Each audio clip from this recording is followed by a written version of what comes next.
Okay, everybody, welcome back to the Neshamos Olam HaTohu, Souls from the World of Chaos. This is going to be the last week that we're learning this piece, and then we're moving on to the next part in Zrodim. And it's been so amazing learning this with everyone. I've been gotten such good feedbacks. People have been texting me from people I've never met in my life, all sorts of interesting texts and questions about this. And the truth be told, we could all spend our lifetime learning about the Neshamos Olam HaTohu. We could spend a lifetime understanding what this means, how this applies to us, what this means for our generation. And these are very, very deep ideas in Kabbalistic literature, in Kabbalah. And we're just scratching the surface with all these, and it's just so good to know that the Torah is so deep that no matter how much Torah we learn, no matter how much we think we understand, our whole lives we could learn and be from nice, beautiful, halachic Jews and never know about the Neshamos Olam HaTohu, right? Because when it comes to the world of Pnimius, it's infinite. When it comes to the world of Torah, the Torah is infinite. There's infinite depth.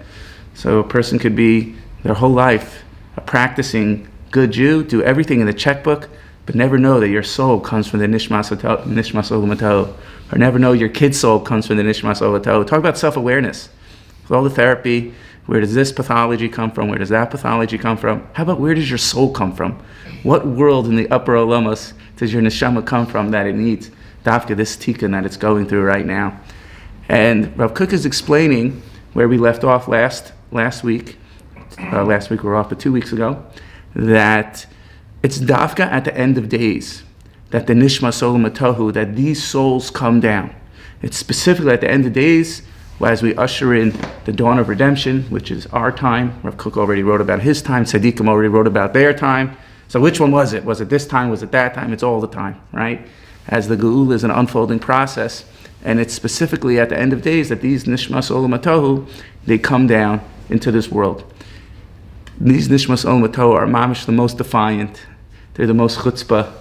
I don't think a day goes by where I don't get a call, What do I do with my kid? What do I do with this? What do I do with that? But we don't need to point it towards chinuch all the time. It's about ourselves. How much inner confusion do we have? How much deep embattlement from the shvira, from the brokenness that happened, right? Ha'aretz haisa tohu vavohu. The world was opened with chaos, and our lives unfold with chaos, and hopefully it's getting a little better. Right? Broken relationships, broken families, people don't talk to each other, and all the balagan that happens, and this is purposeful. As Rav Kook is explaining, all this is purposeful, this is meaningful. It's not just the people are rotten or they're defiant or whatever it is. This is meaningful, this is constitutive. These are traumas that build a person, they're not traumas that break a person. Because ultimately we want to bring light to the darkest of darkest places. And these neshamas teach us how to bring light, and these relationships teach us how to bring light into our own lives. One last part that I'd say, by way of introduction, it's amazing that these souls need to come down. At the end of the day, the Leshem has a very lengthy piece. It's a pretty long piece, but the Leshem writes in Sefer HaKlalim, Klal Yud Ches, he goes into a very, very lengthy explanation about why these souls need to come down at the end of days. Just to paraphrase a little bit of his holy words, the Leshem's holy words. He brings the Gemara in Yavamas that says, Yavamas Samach Bet, Amar Aleph, Ein Bein David Ba, Ad Sheyachlu Kol HaNeshama Shebeguf. That Bein David, Mashiach, the son of David, doesn't come until all the souls come down from the guf, from the body.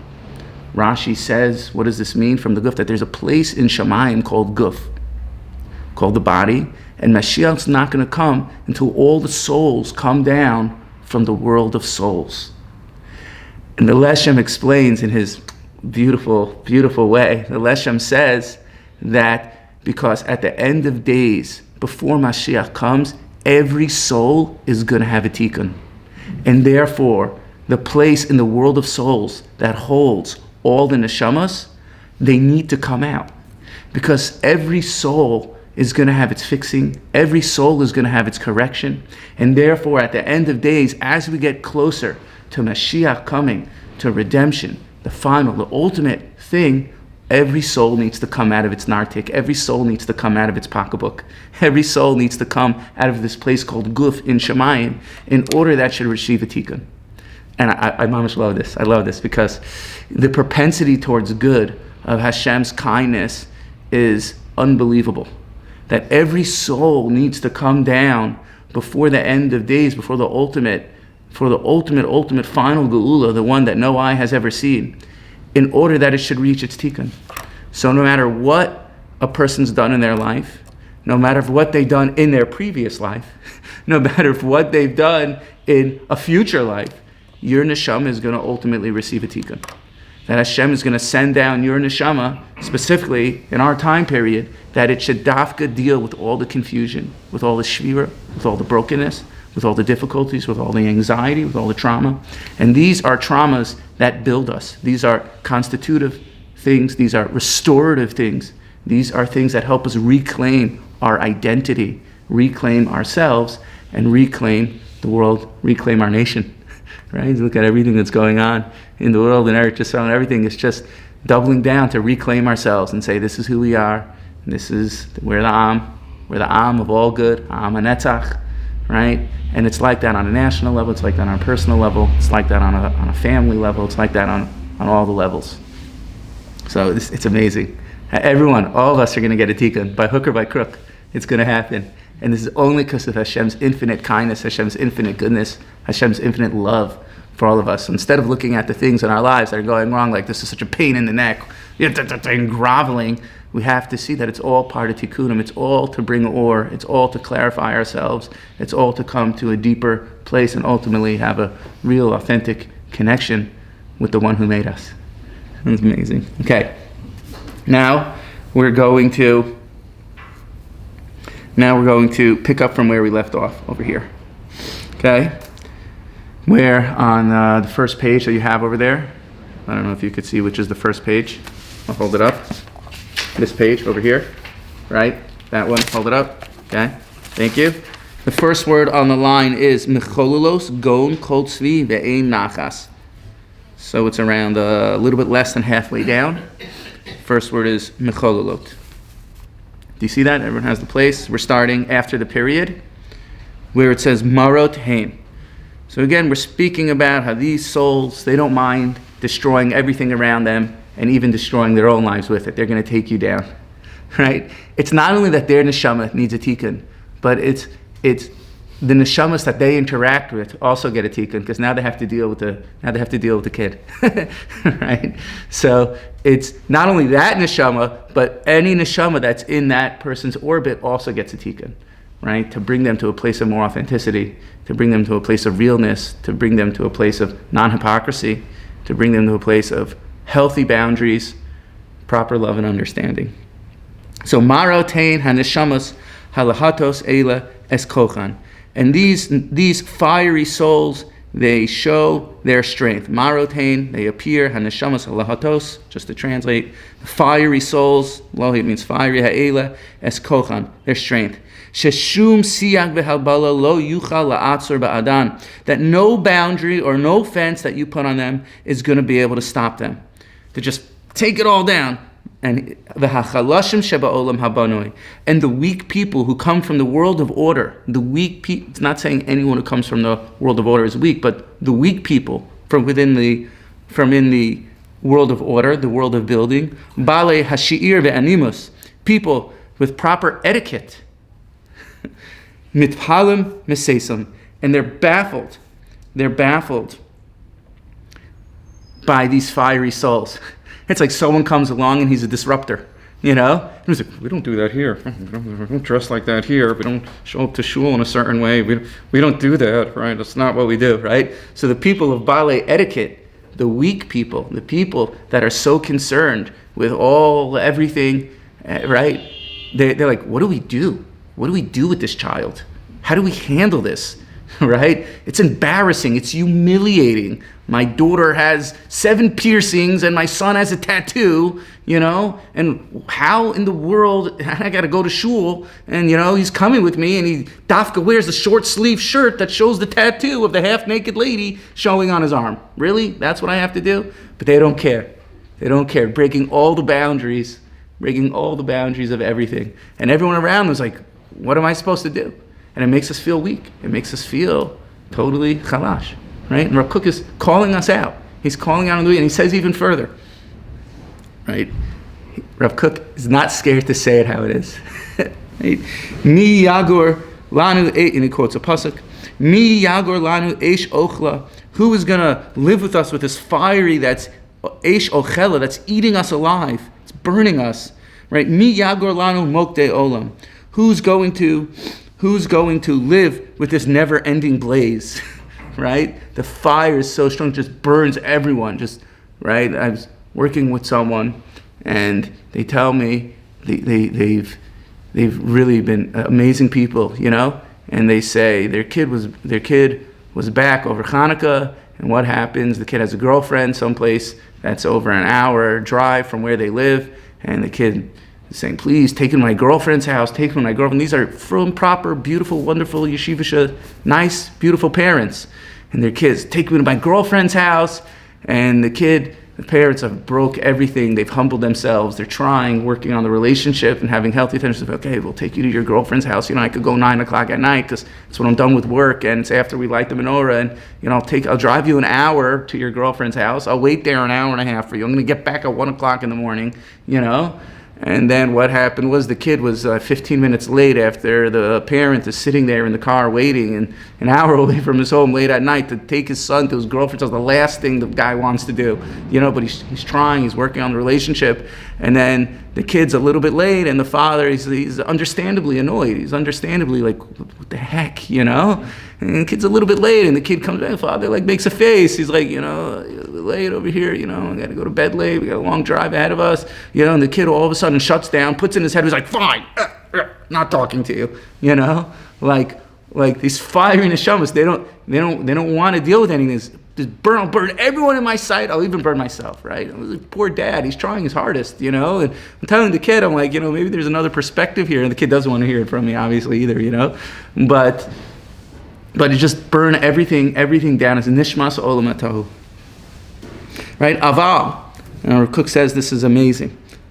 Aval be'emes lo haya pachad klal. But the truth is, don't be scared. Do not be scared.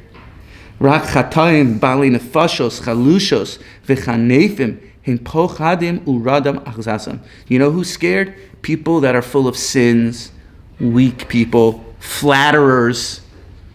Urada achzasam, and they tremble in front of these people, right? They tremble. You know who's scared of these people? You can't sit in this classroom, get out. You can't be in this yeshiva, get out. This is not for you, get out. Rav Kook calls them weak, scared, people full of sins. They're scared. They're scared of these kids. Oh no, what's this kid's going to do? He's going to influence everyone in his entire orbit, and everyone's going to go off the derech. Every single last person's going to go off the derech, right? So you see these people, and then adults, rabbanim, other people, they cower in front of the kid. And Rav Kook calls these, do not fear, right? The only people that fear are flatterers, and people that are scared or weak. Aval gibure koach. Aval gibure koach, yodim, but strong people, men of strength, they know. Shegiloi koach zeh, hu echad me'achazyonos habayim l'tzorech sechlula shel ha'olam. But strong people, you know what they know? That the giloi koach zeh, the revelation of this soul, of this force, of this power, these are one of the visions that come in order to perfect the world. L'tzorech imutz kochoseha, in order for the need of fortification of its strength, shel ha'uma, of the nation, ha'adam, and man, the ha'olam, and the person and the world itself, right? So this is really amazing, right? That these souls come down, right? It's so easy to put in chayrim. It's so easy to ostracize. It's so easy to put down. Say, oh, this girl doesn't belong in that seminary. Why? Because she wears her shoes a little bit different, you know? It's crazy meshugana, you know? Completely nutsa, you know? And Rav Kook says, the people who can't deal with this, they're weak. These are people that don't know. They don't know the truth. That these souls come down for tikkunim. That the biggest ore is subterfuge, as we're learning. The biggest ore, the bereshis bara Elokim eser shmayim ve'aretz ha'aretz hayis hatov v'vo. The moment before the base of bereshis is said, is the place where these souls come from. And what do? We ostracize, we shame, we look at ourselves, we say, oh, what's wrong with me? What's wrong with me? Oh, I wish things were easier, right? And we feel weak in front of ourselves. And then we feel powerless. We feel hopeless. Hey, Mike, see him, right? We feel powerless. And to even back up even more of a second over here, right? Like, what is Rav Kook responding to, right? Just historically speaking for a minute over here. Rav Kook is talking about the early Zionists, right? He's talking about, as we said, the Neshamos Olam HaTohu are the what do you call them? The chutzpanyaks of the generation. They're the brazen, the azei panim shabadur. They're the brazen people of the generation. So historically speaking, Rav Kook is talking about the early Zionists who wanted to destroy the Torah and eradicate any remnant of Judaism in Israel. And Rav Kook is responding, and he's saying that these early Zionists who wanted to eradicate everything, they have the highest souls. You only want to ostracize them because you're scared. You're scared of them. And because you're scared of the amount of destruction that these people are doing, you want nothing to do with the Zionist party. So Rav Kook is giving a double criticism in one full sweep. What is he saying? Rabbanim of the door, you're scared of these azei panim shavdur. You're scared of the Zionists for building Eretz Yisrael. You don't need to be scared of them. A huge light is coming from them. But he's also telling Zionists, saying, you're destroying everything. What's wrong with you? You can't just come in and destroy. You have to have proper vessels. You have to have proper kalim. You have to have proper midos. So Rav Kook, in his amazing way, in one full swoop, he's getting both.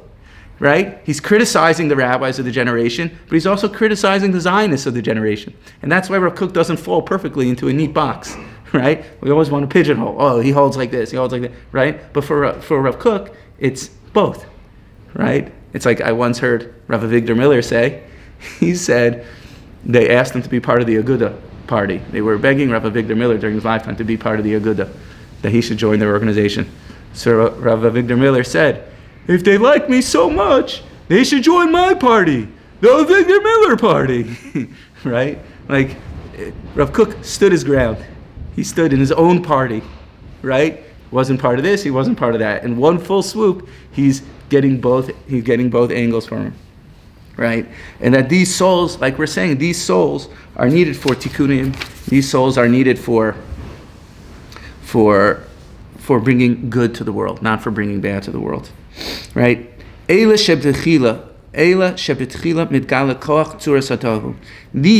in the beginning, that reveal themselves in the form of chaos. In the end, that power is going to be taken from the reshaim,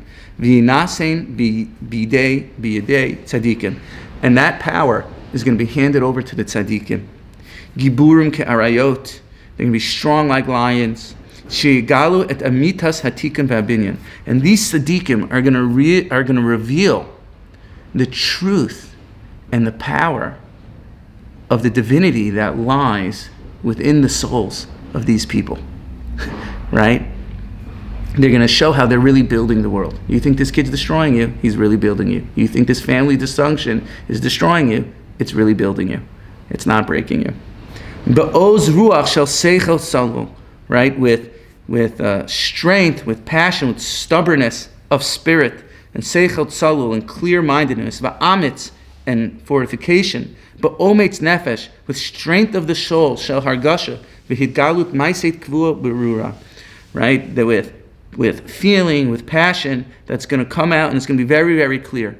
It's going to become very, very, right? Like I went to Ner Yaakov, you know, and like, how many of the guys in Ner Yaakov came out like One's a Rosh Kolel who gives other Dayanim smicha. He's a Dayan who gives other Dayanim smicha. If you knew the guy beforehand, not going to mention who, he's a tzaddik. The guy's a tzaddik. He gives Dayanim smicha. The guy's a tzaddik, right? In the end, it's going to be mavayer. You have someone who looks at you properly. You have someone who's able to cultivate that within you. You have a tzaddik who's able to really view you in that way. In the end, it comes out that guy, all that koach is going to flip for good. But Kolzman, you're looking down at it. You're ostracizing it, right? It's like Rabbi Nachman said. It's like v'od ma'at be'ein rasha v'hiponanta al makoma eneinenu. You look at that place, that little bit of good, where that guy is not a rasha, and you'll see v'od ma'at be'ein rasha, and that little bit of good, he's not a rasha v'hiponanta al makomo. And when you think of the place that he originally was, ve'einenu, he's no longer there. Just by the way you view a person, the paradigm and perspective in which you see the individual has the ability to have a complete transformation of that individual, right? So in the end, the tzaddikim are going to be magala the or in the reshaim, and that is going to inadvertently draw out the nitzotzos of kedusha, the holiness and purity within that individual, into the whole thing is mahapich letov. Like my Rebbe, Rabbi Rothman, he would say, he once told me once, by the Pesach Seder, Rabbi Rothman says that in the Arba Banim, what's the orders? The Chacham, the Rasha, the Tam, Sheinu Der Lisho, right? So if you're going from great to worst, right, the Rasha's second in the list. Why is the Rasha second in the list? Right? At least it should be the Tam, Sheinu Der Lisho, the Rasha should be last on the list. The guy's a Rasha. He's sinning on purposely, So why is he second on the list? Because the Rasha, he's fired up about life. Okay, so he's not doing mitzvahs. He's using it, right? He's a tohunik. He's a tohunik, right? But that's closer to the Chacham. That's better than being completely apathetic, right? You're fired up about something. So with the right educator, with the right person, with the right worldview on yourself, you could build your self-worth, you could feel secure, and you don't need to use your kochos for ra, right? And it's dafka, that kid, who becomes the Rosh Hashiva, the Mashkiach, the talented person, or not even Rosh Hashiva, becomes a fine citizen and raises a healthy family, right? He becomes a normal, functioning member of society who's opinionated, right? That's great. He doesn't need to be a Rosh Hashiva. He doesn't need to be a Rosh Kolel.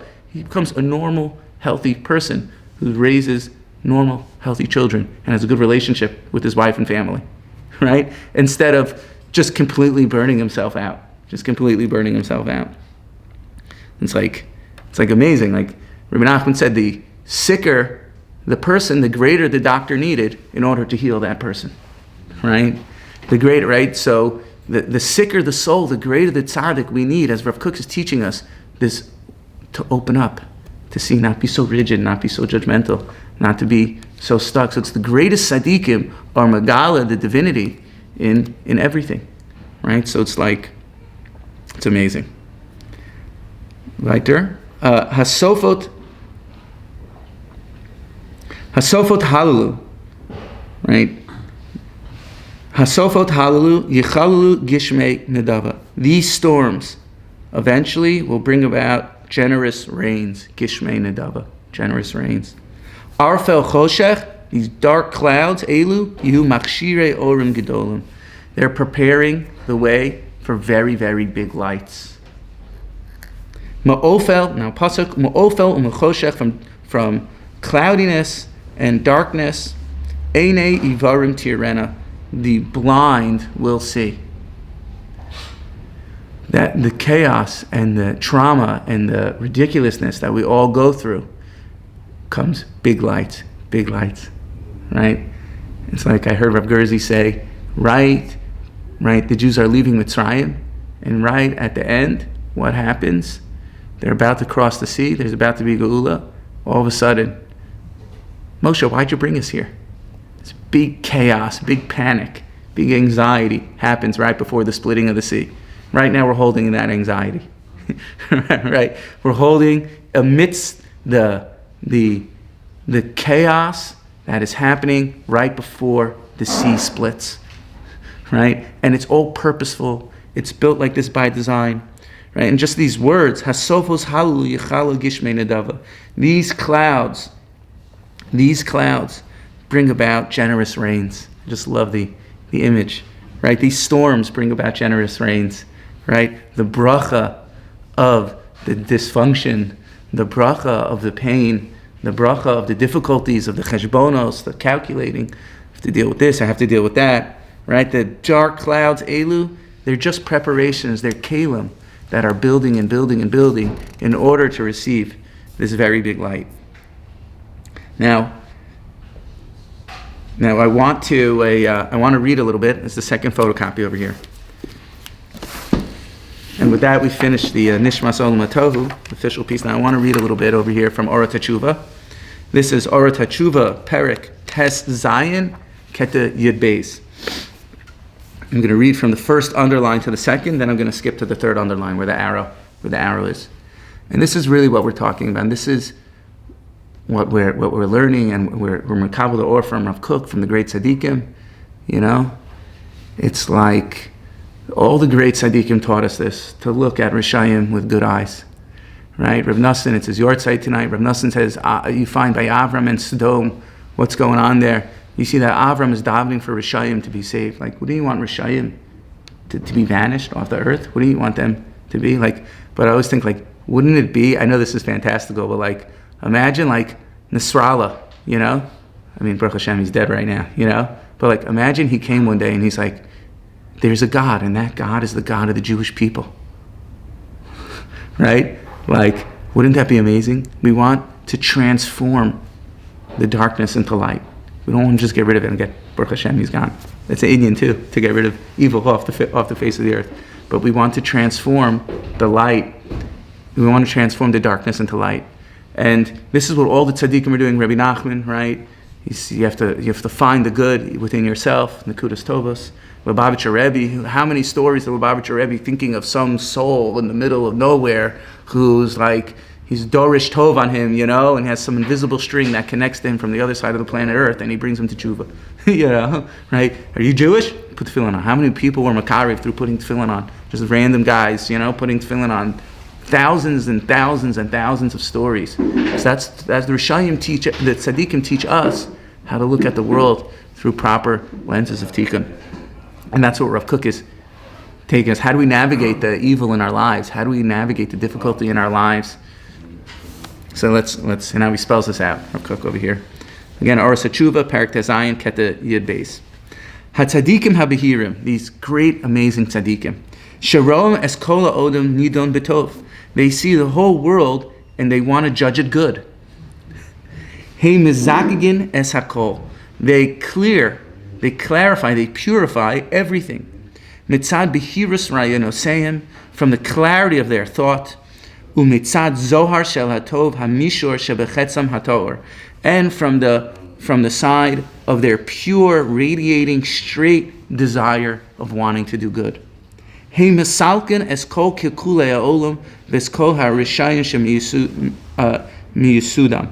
Right? They remove all the damages from the earth, all destruction. They're able to remove and get rid of, and all the reshayim they're able to fix from their foundations. Hey ma'amidim es kol tchunat shel hasichlos v'shel harasha shel ha'olam b'tor maskim. They are able to get rid of all the inclinations towards foolishness and evil in the world, b'tor misachim, in the way that the Russia covers the bad, covers over the good, and the reshaim, the tzaddikim, they're able to look and get rid of all the veils and all the masks of everything. Shehem mitaken es zrachat ha'or, right? They fix the shining light, the tzaddikim. Machinim lo makom sheyuchal lahayir ba'olam. They create a space for the reshayim and for the darkness in order to shine. Aval lo mekalkelim v'lo maharsan oso. They don't destroy wickedness. They don't destroy bad things. Rather, they create a space and they work with it. They look at it just from gazing at it, and they're able to reveal the divinity by holding space for the reshayim as well. That's what the tzaddikim do. And we're going to skip to where I have this arrow over here, right? And then it goes into about how the reshaim, they create bad things in the world, but even so, the tzaddikim look beyond the bad things in order to find the good in it, right? Al kain, asi Mashiach la'asfa la'tzaddikiya b'tiyufta. Therefore, Mashiach is going to come and prove the tzaddikim wrong, and prove the tzaddik, or tiyufta, like refute the tzaddikim, put the tzaddikim in their place. This really would be a better translation. Mashiach is going to come and put the tzaddikim in their place. B'ta'alu tzaddikim l'midas hatshuva elyona yukar lahem. Because Mashiach is going to raise up the tzaddikim to tshuva elyona, a very high state of consciousness, which is going to be recognizable within the tzaddikim. She'or gadohu le'ein cheker. It's going to bring out of the tzaddikim that there's a light that knows no bounds. V'hu mofia be'olam be'uzo gvuras chasadav. And it reveals itself in the world with strength and with power and with kindness. V'lula ha'masachim harabim. But if not for the many covers, sheba'im al yidei kol sugei harishos, that come into the world through darkness, pain, suffering. Hachamrios v'haruchanios, both physical and spiritual. Haya ha'olam mitashtesh mirov ziv. The world would fall apart from its great light, right? The sun would burn up the entire world.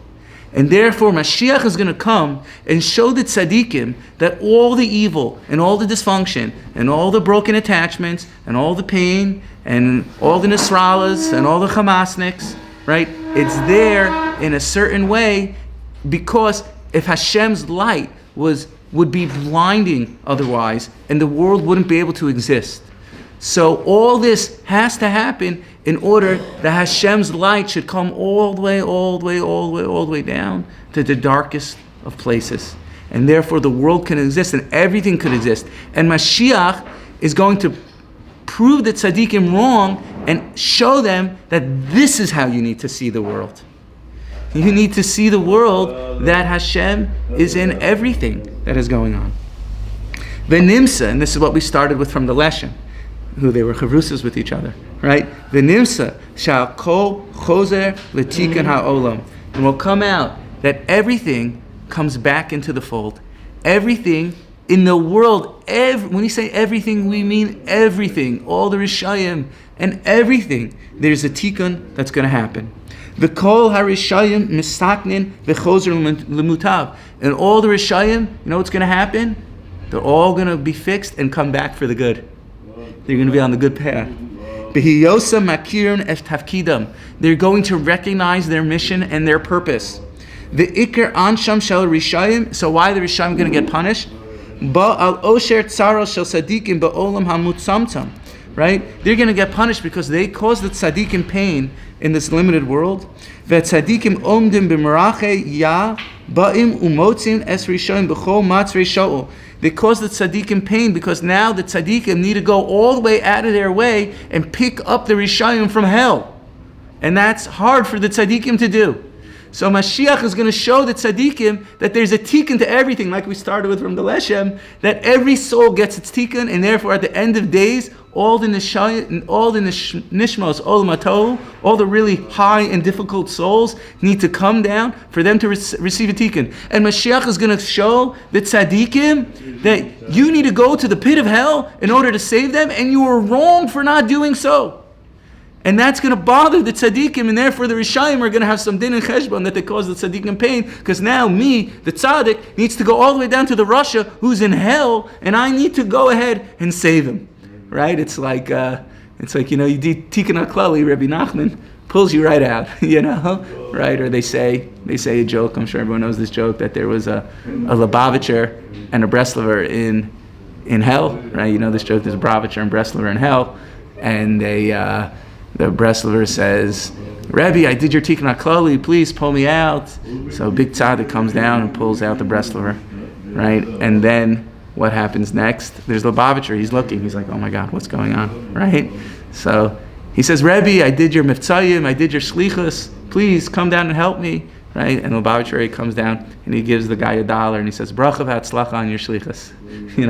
Here you are, right? Even in hell, right? The tzaddikim are going to come down in hell and help the person. right? V'akol nase melo oz v'chedva. This is going to be done with simcha and delight. Now he brings a pasuk, Oivrei be'emek habacha me'ein yishasehu, right? The people who went to the valley of tears, me'ayin yishasihu, they're going to drink from the wellspring. Gam brachos ya'atem more.